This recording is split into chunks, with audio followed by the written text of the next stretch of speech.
అందరికీ నమస్కారం. Welcome to iDream media. నా పేరు లుంబిని అండ్ మనతో పాటు ఇవాళ వీరభద్రరావు గారు ఉన్నారు, ప్రముఖ జ్యోతిష శాస్త్ర నిపుణులు. ఆయనతో మాట్లాడి రాశి ఫలాలు తెలుసుకుందాం. నమస్కారం గురుగారు. నమస్కారం అమ్మా. నమస్కారం. ఎలా ఉన్నారు? బాగున్నాను తల్లి. ముందుగా తులా రాశి వారికి ఈ సంవత్సరం ఎలా ఉంటుంది అండ్ ఎలాంటి జాగ్రత్తలు తీసుకోవాలంటారు వాళ్ళు? యథార్థానికి చెప్పాలంటే కనుక 2021 సంవత్సరం లగాయతు తులారాశి వారికి ఈ సంవత్సరం వరకు కూడా సరిగ్గా బాగాలేదండి. గత 3 సంవత్సరాలుగా వాళ్ళు చాలా చాలా ఇబ్బందులు పడుతున్నారు. ఎందుచేతనయ్య అంటే కనుక ఆ యొక్క గురుడు అనేటువంటి గురుగ్రహం మీనరాశిలో ఉన్నప్పటి నుంచి కూడా వాళ్ళకి అనుకోనటువంటి శత్రుస్థానాలు, వైవాహిక జీవితంలో ఇబ్బందులు, ఆరోగ్యపరమైనటువంటి ఇబ్బందులు 2021 నుంచి కూడా జరుగుతున్నాయి వాళ్ళకి. 2025 మార్చి 30 వరకు కూడా వాళ్ళకి అసలు సరైనటువంటి పురోగతి లేదు. మొన్న మే 15వ తారీఖున 2025 సంవత్సరం మే 15వ తారీఖున అష్టమ స్థానంలో ఉన్నటువంటి గురుడు వృషభ రాశిలోంచి మిథున రాశిలోకి మారారు. మనకు అప్పుడే సరస్వతి నది పుష్కరాలు వచ్చాయి. అప్పటి నుంచి కొంచెం తులారాశి వాళ్ళకి కొంచెం బాగుంది అని చెప్పిన అనుకోవడానికి సంబంధించినటువంటి అవకాశాలు ఉన్నాయి. మళ్ళీ దాంట్లో ఏంటంటే ఆ యొక్క లగ్నాధిపతి అనుకునేటువంటి శుక్రుడు కూడా రేపు 14వ తారీఖు, జూలై 14వ తారీఖు వరకు కూడా ఆ యొక్క శుక్రుడు అష్టమ స్థానంలో ఉన్నాడు. అంటే మళ్ళీ ఇంకా ఇప్పుడు కూడా ఇంకా సరిగ్గా బాగోలేదని అర్థం. గత 3-4 సంవత్సరాలుగా వాళ్ళు అయితే కనుక పాపం చుక్కలు ఎక్కడేస్తున్నారు తులారాశి వాళ్ళు. చిత్తా నక్షత్రం 3వ పాదం 4వ పాదం, స్వాతి నక్షత్రం 4 పాదాలు, విశాఖ నక్షత్రం 1, 2, 3 పాదాలు, ఇవందరూ కూడా తులారాశిలోకి వెళ్తారు.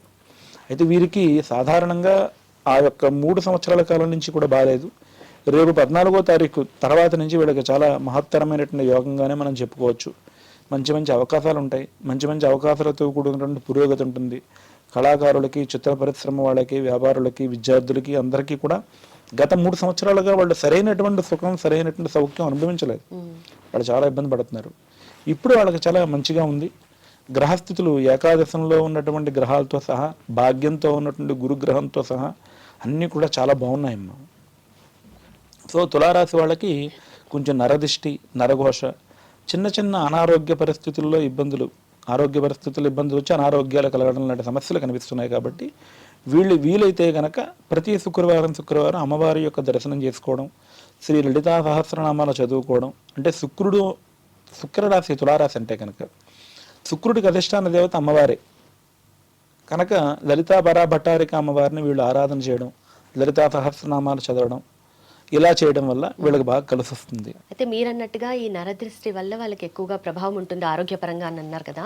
ఎక్కువగా మేజర్గా ఏమన్నా చేంజెస్ ఉంటాయంటారా?